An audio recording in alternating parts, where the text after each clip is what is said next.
సోదరులారా, ఇప్పుడైతే రంజాన్ ఉపవాసాలు అయిపోయాయి. షవ్వాల్ ఉపవాసాల ఘనత గురించి ఇప్పుడు మనం తెలుసుకుందాం. సహీ ముస్లిం హదీస్ నంబర్ 1164 అబూ అయ్యూబ్ రదియల్లాహు అన్హు వారి ఉల్లేఖన ప్రకారంగా ప్రవక్త ముహమ్మద్ సల్లల్లాహు అలైహి వసల్లం వారు ఈ విధంగా తెలియజేశారు. ఎవరైతే పవిత్ర రంజాన్ ఉపవాసాలు ఉండి ఆ తర్వాత షవ్వాల్లోని 6 రోజుల ఉపవాసాలు ఉంటారో ఆ వ్యక్తి ఒక సంవత్సరం మొత్తం కూడా ఉపవాసాలు ఉండిన దానితో సమానమని ప్రవక్త ముహమ్మద్ సల్లల్లాహు అలైహి వసల్లం వారు తెలియజేశారు. కాబట్టి సోదరులారా, షవ్వాల్ ఉపవాసాలకు చాలా పెద్ద ఘనత ఉంది. ఒక సంవత్సరం మొత్తం కూడా ఉపవాసాలు ఉన్నదానితో సమానం. కాబట్టి ఈ షవ్వాల్లోని 6 రోజులు ఉపవాసం ఉండేటటువంటి ప్రయత్నం మనం చేద్దాం.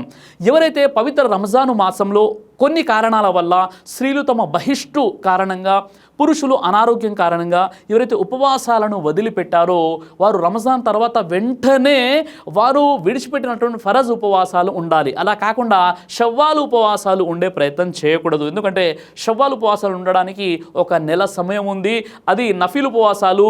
ఇక్కడ ఏదైతే రంజాన్ ఉపవాసాలు ఉన్నాయో అవి ఫరజ్ ఉపవాసాలు. కాబట్టి ఫరజ్ నుండి మనము బయటపడాలి. ఎందుకంటే ఒకవేళ మనం ఫరజ్ ఉపవాసాలు ఉండకుండా, రంజాన్ ఉపవాసాలు ఉండకుండా మనం చనిపోయినట్లయితే అల్లా మనల్ని ప్రశ్నిస్తాడు. అదే షవ్వాల్ విషయంలో మనకు అక్కడ ప్రశ్నించడం అనేది జరగదు. అయితే ఈ షవ్వాల్ ఉపవాసాలు ఏవైతే ఉన్నాయో రంజాన్ తర్వాత వెంటనే ఉండాల్సినటువంటి మరుసటి రోజే ఉండాల్సిన అవసరం లేదు. షవ్వాల్ అనేది ఒక నెల పూర్తిగా ఈ 30 రోజుల్లో మీరు ఒక రోజు విడిచి ఒక రోజు కూడా ఉండొచ్చు. లేదంటే కష్టమవుతుందంటే రంజాన్ వెంటనే కూడా మీరు నేరుగా వరుసగా 6 రోజులు ఉపవాసాన్ని పాటించవచ్చు. అయితే ఒక విషయాన్ని గుర్తుపెట్టుకోండి, ముందుగా ఖజా అయినటువంటి రంజాన్ ఉపవాసాలు పాటించిన తర్వాతే షవ్వాల్ ఉపవాసాలు మనం పాటించాలి, వారు స్త్రీలైనా పురుషులైనా. సహీ ఇబ్నే ఖుజైమా హదీస్ నంబర్ 2115 హజరత్ షౌబాన్ రదియల్లాహు అన్హు వారి ఉల్లేఖన ప్రకారంగా ప్రవక్త ముహమ్మద్ సల్లల్లాహు అలైహి వసల్లం యొక్క ప్రవచనం ఈ విధంగా ఉంది. రంజాన్లో ఎవరైతే 30 రోజుల ఉపవాసాలు పాటిస్తారో వారు 10 నెలల ఉపవాసాలు పాటించిన దాంతో సమానం. ఆ తర్వాత షవ్వాల్లో ఎవరైతే 6 రోజులు ఉపవాసం ఉంటారో వారు 2 నెలల ఉపవాసం ఉన్న దాంతో సమానం.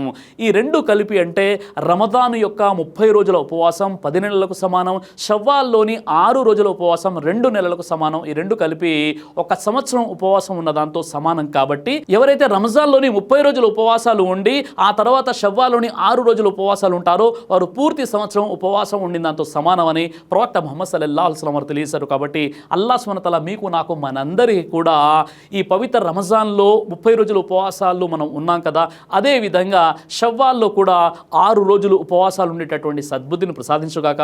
ఏ విధంగా అయితే రంజాన్లో మనం ఉపవాసాలు పాటించామో అలాగే ఈ 6 రోజులు షవ్వాల్లో ఉపవాసం ఉన్నట్లయితే ఆ సంవత్సరం అంతా కూడా ఉపవాస స్థితిలోనే ఉన్నట్లుగా అలాంటి గొప్ప పుణ్య ప్రతిఫలం లభిస్తుంది. కాబట్టి తప్పనిసరిగా ఈ షవ్వాల్ ఉపవాసాలు ఉండేటటువంటి ప్రయత్నం చేయండి. అల్లాహ్ సుబ్హానహు వ తఆలా మీకు నాకు మనందరికీ కూడా ఇస్లాం ధర్మాన్ని సరిగ్గా తెలుసుకొని ఇస్లాంని సరిగ్గా ఆచరించేటటువంటి సద్బుద్ధిని ప్రసాదించుగాక. ఆమీన్ యా రబ్బుల్ ఆలమీన్. దైవ ప్రవక్త ముహమ్మద్ సల్లల్లాహు అలైహి వసల్లం వారు తెలియజేశారు, కడుపుకు సంబంధించినటువంటి అన్ని రకాల వ్యాధులకు అద్భుతమైనటువంటి ఔషధం తల్బీనా. ఇది దైవ ప్రవక్త వారి సున్నత్. మంచి ఆహారం, ఇమ్యూనిటీ బూస్టర్, ఇందులో షిఫా ఉంది. ఇది మంచి ఔషధంగా కూడా పనిచేస్తుంది. కాబట్టి పిల్లలు అయినా పెద్దలు అయినా ఎవరైనా దీనిని ఉపయోగించవచ్చు. అలాగే ఖురాన్లో దైవం తెలియజేశాడు, తేనెలో మీకు స్వస్థత ఉంది అని. కాబట్టి ఇక్కడ కనిపిస్తున్నటువంటి ఈ నెంబర్స్కి కాల్ చేసి మీరు ఇప్పుడే ఈ ప్రోడక్ట్ని ఆర్డర్ చేసుకోవచ్చు. కొరియర్ ఫెసిలిటీ కూడా ఉంది.